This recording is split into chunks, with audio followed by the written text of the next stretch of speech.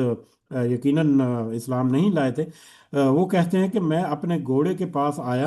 اور اس پر سوار ہو کر تیز رفتاری سے ان کی طرف چلا تاکہ میں ان تک پہنچ جاؤں۔ اتنے میں جب میں ان کے قریب پہنچ گیا تو اتنے میں گھوڑے نے ٹھوکر کھائی اور میں زمین پر گر گیا۔ میں اٹھا، میں نے اپنا ہاتھ اپنے ترکش میں ڈالا، ان میں سے تیر نکال کر فال نکالی،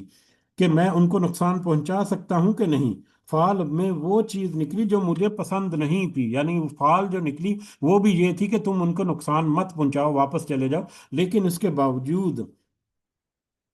تاہم اس کے باوجود میں اپنے گھوڑے پر سوار ہو گیا اور میں نے فال کی کوئی پرواہ نہ کی۔ گھوڑا مجھے لے کر رسول اللہ صلی اللہ علیہ وسلم کے اتنا قریب پہنچ گیا کہ مجھے آپ کی قرابت کی رت کی آواز سنائی دینے لگی۔ رسول اللہ صلی اللہ علیہ وسلم میری طرف کوئی توجہ نہیں کر رہے تھے، لیکن حضرت ابو بکر رضی اللہ تعالیٰ عنہ بار بار مڑ کر دیکھتے تھے۔ اتنے میں میرے گھوڑے کی ٹانگیں گھٹنوں تک زمین میں دھنس گئیں، میں اس پر سے گر پڑا۔ پھر میں نے گھوڑے کو ڈانٹا تو بڑی مشکل سے اس کی ٹانگیں باہر نکلیں۔ جب وہ سیدھا کھڑا ہو گیا تو اس کی وجہ سے میں بہت سا اس کی وجہ سے بہت سارا غبار جو ہے وہ دھوئیں کی شکل میں آسمان میں اٹھا بلند ہوا۔ میں نے پھر تیروں سے کے ذریعے سے فال نکالی اور پھر وہی نکلا جو مجھے پسند نہیں تھا، یعنی پھر یہ نکلا کہ تم بہتر ہے کہ واپس نکل جاؤ۔ چنانچہ پھر دوسری دفعہ میں نے ان کو امان کے لیے پکارا، یعنی دوسری دفعہ میں نے ان کو امان دے دی اور میں واپس وہاں سے پلٹ آیا۔ تو اس طرح کا جو ان کے عام معاملات میں اس طرح سے فال وغیرہ نکالنا جو ہے وہ عام تھا بالکل۔ اور اس کو بھی پھر اس حدیث سے ہمیں پتہ چلتا ہے کہ اس پہ بھی پھر وہ اپنی منمانی کرتے تھے، کسی کام کے لیے ان کا دل بڑا مطلب بے چینی سے کر رہا ہے، لیکن ان کی فال وغیرہ جو ہے وہ اس کے برعکس نکل آئی، پھر بھی وہ اس طرح سے اپنے معاملات وہ کیے جاتے تھے۔ بہرحال ہر طرح کے فال اور تیر مطلب اس طرح کی جتنی ایکٹیویٹیز ہیں وہ بھی ساری کی ساری حرام ہیں۔ ذالکم فسق، اور دیکھو یہ گناہ کے کام ہیں، یہ گناہ کے کام ہیں، ان سے ذرا احتیاط رکھنا، ان سے ذرا اپنے آپ کو بچا کر رکھنا ہے۔ بلکہ یہ ازلام جو ہیں اس کے بارے میں تو جو مشرقین مکہ ہیں وہ تو حضرت ابراہیم اور حضرت اسماعیل کے ساتھ منسوب کرتے تھے کہ یہ ازلام، یہ فال کے ذریعے سے تیر نکالنا جو ہے یہ حضرت ابراہیم اور حضرت اسماعیل علیہ السلام سے چلتا ہے۔ اس کی بھی ہمیں ایک روایت سے ہمیں پتہ چلتا ہے، جو کہ بخاری میں ہی ہے۔ حضرت عبداللہ بن عباس رضی اللہ تعالیٰ عنہ بیان کرتے ہیں کہ جب نبی کریم صلی اللہ علیہ وسلم نے کعبہ میں تصویروں کو دیکھا تو آپ اندر داخل نہیں ہوئے، یہاں تک کہ آپ کے حکم سے وہ تمام تصویریں جو ہیں وہ مٹا دی گئیں۔ یہ غالباً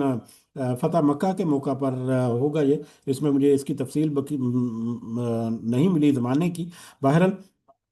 کعبے کے اندر تصویروں کو جب دیکھا تو نبی کریم صلی اللہ علیہ وسلم اس میں داخل نہیں ہوئے، یہاں تک کہ آپ کے حکم سے وہ تمام تصویریں مٹا دی گئیں۔ اور جب آپ نے ابراہیم اور اسماعیل علیہ السلام کی تصویروں کو دیکھا کہ ان کے ہاتھوں میں تیر تھے، تو آپ صلی اللہ علیہ وسلم نے فرمایا اللہ کی قسم ان دونوں نے کبھی تیروں سے فال نہیں نکالی۔ تو اس حدیث سے ہمیں یہ اندازہ ہوتا ہے کہ مشرکین مکہ جو ہے وہ اپنا یہ بھی عقیدہ گھڑ بیٹھے تھے کہ ایک تو یہ کہ حضرت ابراہیم اور حضرت اسماعیل علیہ السلام کی تصویریں جو ہیں وہ کس طرح سے بنائی یا واللہ عالم، لیکن وہ بھی وہاں پر رکھی ہوئی تھیں یا بنائی ہوئی تھیں انہوں نے، جن کو مٹا دیا گیا، اور پھر ان کے ساتھ اس طرح کی رسومات جو ہیں وہ بھی منسوب کی گئی تھیں جو کہ سراسر من گھڑت تھیں ساری کی ساری۔ تو اس اعتبار سے یہ آیت جو ہے وہ اور زیادہ ہمارے لیے ایک اہمیت رکھتی ہے کہ ایسی ساری ایکٹیویٹیز ہمیں اس میں احتیاط رکھنی چاہیے۔ اور پھر آج کل کے جو لیٹسٹ ٹیکنالوجی، لیٹسٹ ذرائع کے ذریعے سے جو لاٹری سسٹم کے ذریعے سے کیا جاتا تھا، اس میں بھی ہمیں بطور خاص احتیاط جو ہے وہ برتنی چاہیے، قسمت کا حال بطور خاص آزمانے کے لیے ایسی ساری چیزوں کو ہمیں چھوڑ دینا چاہیے۔ ذالکم فسق، دیکھو یہ گناہ کے کام ہے، یہ ایسے کام ہے جو تمہیں گمراہی کی طرف لے جانے والے ہیں، جو سری گناہ کی طرف لے جانے والے ہیں، لہذا تم ایسے گناہ کے کاموں سے اپنے آپ کو بچا کر رکھو۔ الیوم یئس الذین کفروا، آج مایوس ہو چکے وہ لوگ جن سب نے کفر کیا، من دینکم، تمہارے دین سے۔ آج کا دن یہ حجۃ الوداع کے موقع پر یہ آیت نازل ہوئی، تو اس موقع پر جب مسلمان جو ہے وہ ایک بڑی طاقت کے ساتھ وہاں پر موجود ہیں، تو اس کے پس منظر میں یہ آیت کا حصہ ہے کہ آج یہ جو کافر ہیں، جو پہلے تمہارے اوپر ظلم و ستم کیا کرتے تھے اور پہلے تمہارے اوپر بہت ساری قدم گد لگاتے تھے، اب یہ سارے کے سارے تو مایوس ہو چکے، یعنی وہ ٹوٹ گئے، ان کے ظلم کا جو زور تھا وہ ٹوٹ گیا، اور اب یہ تمہارے لیے بے ضرر ہو چکے، اب یہ تمہیں نقصان نہیں پہنچا سکے۔ فلا تخشاہم واخشونی، لہذا تم ان سے مت ڈرو، بلکہ تم صرف مجھ سے ہی ڈرو، یعنی اللہ تعالیٰ سے ڈرو۔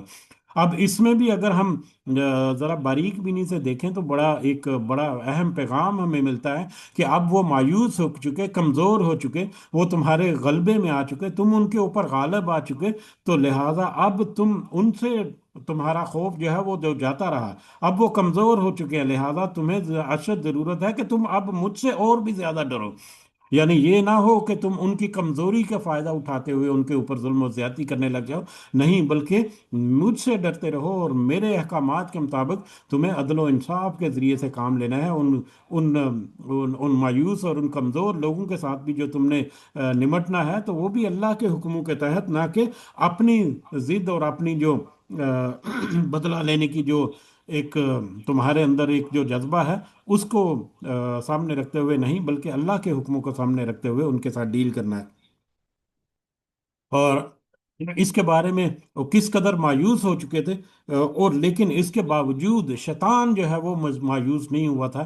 اس کے بارے میں ہمیں ایک روایت جو ہے وہ بڑی اہم ہمیں ملتی ہے، صحیح مسلم کی یہ روایت ہے، حضرت جابر رضی اللہ تعالیٰ عنہ بیان کرتے ہیں، رسول اللہ صلی اللہ علیہ وسلم نے فرمایا، شیطان اب اس بات سے نا امید ہو گیا ہے کہ نمازی جزیرہ عرب میں اس کی عبادت کریں گے۔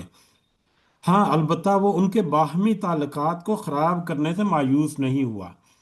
یہ بھی غالباً اسی موقع پر یہ کچھ نبی کریم صلی اللہ علیہ وسلم کی حدیث یا اس کے آگے پیچھے، کہ شیطان جو ہے وہ اس بات سے تو مایوس ہو گیا کہ نمازی اب جزیرۃ العرب عرب میں یعنی حرم میں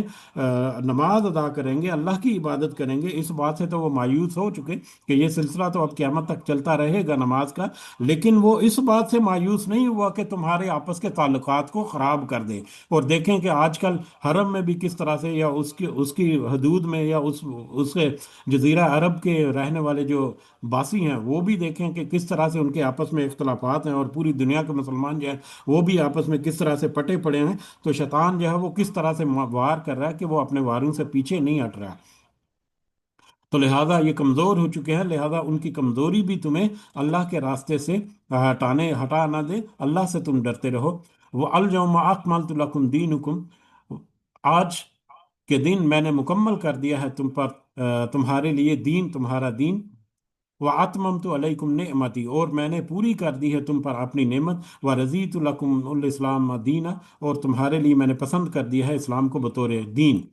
تمہارے لیے آج کے دن، یہ آج کے دن کا مطلب یہ ہے کہ آج جب نبی کریم صلی اللہ علیہ وسلم جو ہے ان کی بعثت کے بعد اور قرآن مجید کے نزول کے بعد، اب قرآن مجید، اب یہ جو دین ہے جو اللہ تعالیٰ کی طرف سے